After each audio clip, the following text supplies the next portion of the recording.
Welcome back to the Afterblog channel, your hub for fight news and pop culture news. My name is Techno, and I'm here with the one, the only, Ginty. Thanks for coming on, Ginty. That's all right, man. How you doing? Doing good, but this interview's not about me, it's about you. So let's get plugged in.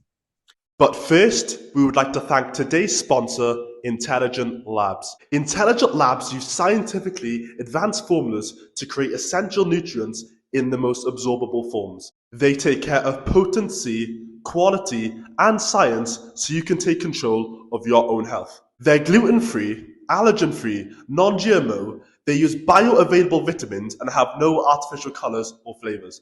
They have a 4.9 out of 5 rating on Trustpilot and are trusted by nearly a million customers worldwide. Intelligent Labs are currently doing an offer of 15% off your first order if you use the link in the description. Please use our affiliate link in the description below or pinned comment because it really helps the channel. Now back to the interview.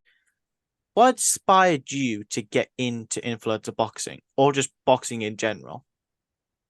Um, I've just liked boxing. I used to watch when KSI fought Joe Weller and KSI fought Logan Paul, and yeah, I just liked it, and I wanted to get into it myself, so I started doing it since then. And yeah, I've been doing bits and bobs since then, and I've taken it more seriously like the past year and a bit. But yeah, that's what got me into it, the influencer boxing space.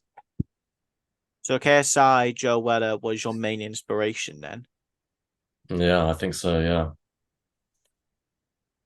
Yeah. You've built a name for yourself in influencer boxing in the past nearly 12 months since Misfits first started. Could you ever predict you'd ever get to this point? It's crazy, but anything's possible. So yeah, yeah. I mean, I wouldn't expect to be co-main event against such a big draw, but I'll take it. I'm happy and I'm grateful. So yeah, Obviously, since this is a big opportunity for you to go against the likes of Faze Temper, someone who does have a lot of respect in the influencer boxing scene, is there any ounce of fear going into your fight on September 23rd against Temper? no, not at all. No, he's not. I'm a fighter. I'm a warrior. I got the heart. I brought JMX. I took a beating for 3 rounds. I won't go down easy. I don't have fear. Okay, so there's literally not an ounce of fear against Temper. Was there any ounce of fear in your previous fights against, be it JMX or Ham? Like, no, was there any fear at all? Yeah, against JMX, I was like on literally 2 weeks' notice. When I got called for the fight, I had COVID, like, and I just still did it anyway, because I just wanted to get in there, and it's a big opportunity, So I just wanted to prove to the world that, I got a heart, I'm a warrior, and I won't go down, and I'm not just a pushover. So yeah, I mean, I had fear for the JMX fight, but yeah, I shined under pressure. I ended up knocking him down, bro. So. Yeah, pressure makes diamonds, but for Ham, I didn't really have too much fear. A bit, I wanted to win, and I was just really wanted to win because I didn't want 2 losses in Misfits in a row. I wouldn't be taken seriously, so I just wanted to get the win under also any circumstances.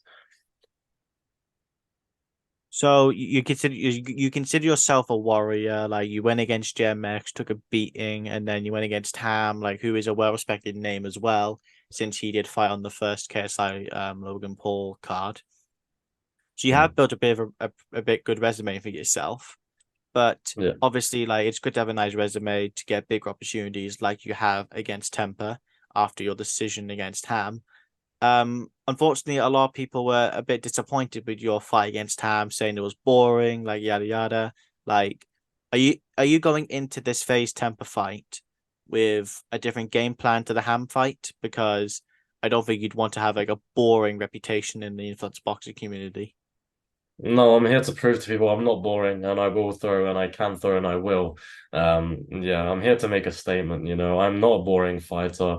I'm not who these people are talking about on Twitter, like chatting crap. Like I will go there and I'll brawl someone like I did against JMX, but this time I'll be fit and conditioned to do so. So yeah, it'll be different. But you know what I mean? I definitely got a point to prove and a statement to make.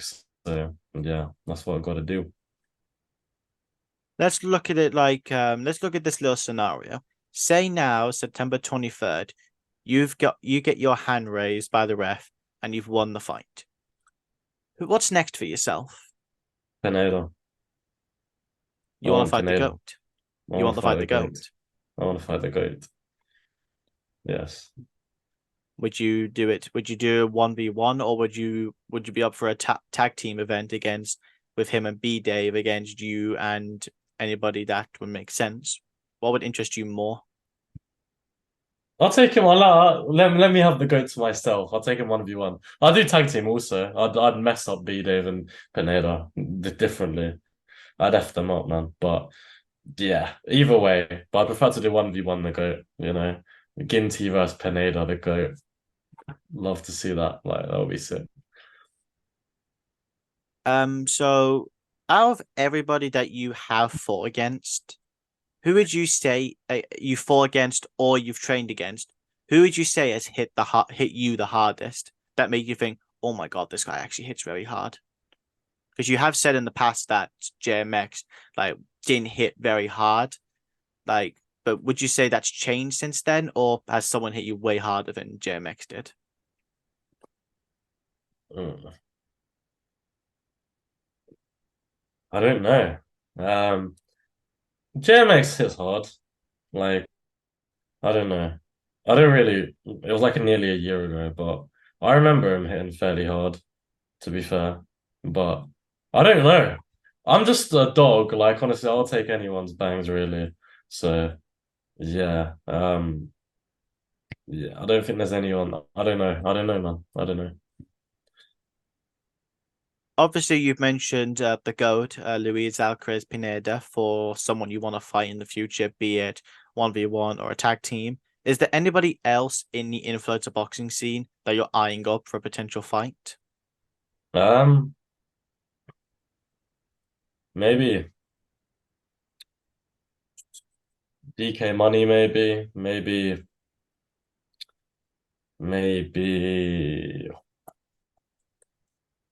Brandon Buckingham, Ice Poseidon. I'll take any of them. Um, I don't know. I just want Pineda. I don't really have my eyes on too many people after this. I mean, we'll see. You've brought up DK Money, which reminds me of the one of the biggest scandals we've probably seen in the influencer boxing scene with Virus confirmed to have taken drugs, which is something that we would not want in influencer boxing because we want to separate ourselves from pro boxing. Um, what are your thoughts on that situation? Because I think that was definitely something that did rock the influencer boxing scene. He just, he was doing illegal stuff, doing drugs before a boxing match, or I mean, he was on too much testosterone or something. But yeah, I mean, it's not good. Now it's a no contest, and yeah, that wasn't good of him. Big ups to DK Money fighting him, and dropping him regardless. But yeah, not good, but it is what it is. In boxing, you have the mega fights, like you have your Mike Tyson versus your Lennox Lewis, you have your Muhammad Ali versus Joe Frazier, and more. Our equivalent of that is, of course, KSI versus Jake Paul. Who do you see winning that fight right now? Oh, it's hard to call. I mean, we'd have to see how he performs against Tommy, but it could go either way. I'd say Jake right now, but depending on how KSI does against Tommy, which is in not long at all, 1 month, just over a month's time. So we'll see. Right now, I'd say Jake just based off performances, but JJ's got a big fight in front of him. So depending how he performs there, if he beats Tommy, he beats Jake, I think. So yeah, but right now I'd say Jake, but we have JJ performing soon, so we'll see how he does. That might change my opinion. Obviously, during the run up to the Prime card, we've had Logan Paul and Dylan Dennis going at it. We've seen Dylan like with doing promotion, and a lot of people saying, "Oh, he's going too far. Oh no, it's just promotion. Let him do it."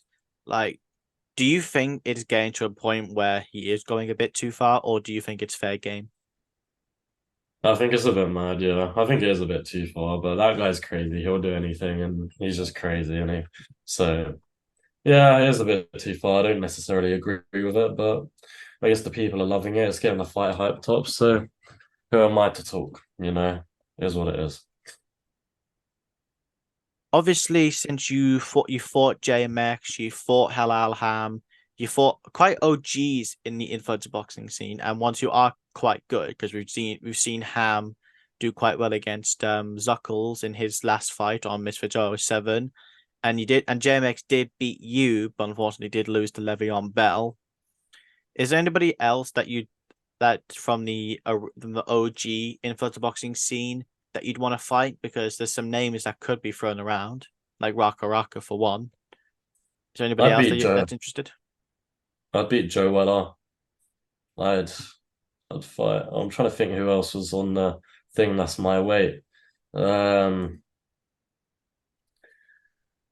I don't really remember if I'm honest. I don't really remember anyone else, but I'd beat Joe Weller. I don't really remember. Sorry. Do you see yourself main eventing a Misfits event? I don't think it would be a pay-per-view because usually like KSI is the one who main events those pay-per-views. But if let's say Mr. Mams Taylor were on this call right now, what would you do or say to convince him to give you a main event, pay-per-view or non-pay-per-view? I'd just be like, it depends. I've got a fight in front of me now, but if I knock out Temper, when I knock out Temper, I'll be like, I was on co-main, I got a knockout, everyone was surprised, I was the underdog, let's do main event, man. I'm sure the people want to see me back with another flashy knockout, so why not, man? Fair enough. I want to get this like for my last question. I want you to go into a more first person or like for perspective kind of way because I want to ask you, have you got any final words for your opponent, Face Temper, you'd like to get off your chest? Yeah, Face Temper, I hope you're ready, man. I hope you've worked on your flaws because I'm coming to win and I'm coming to take your head off September 23rd. I hope you're ready. That glass chin, when I hit that button, you're going to sleep. Night night. September 23rd, be ready. You silly boy! Okay, then. I think you've got everything you wanted to say there. Um, Thank you everybody for watching this interview. Thank you everybody for watching on the Alpha Blog channel. You got any last words you want to say, Ginty, to our audience? Everyone subscribe to the channel and like up the video, show him some love. Big up Techno, and yeah, thanks for the interview, bro. No problem. All our socials will be in the description below at Alpha Plug. And until next time, keep plugged in.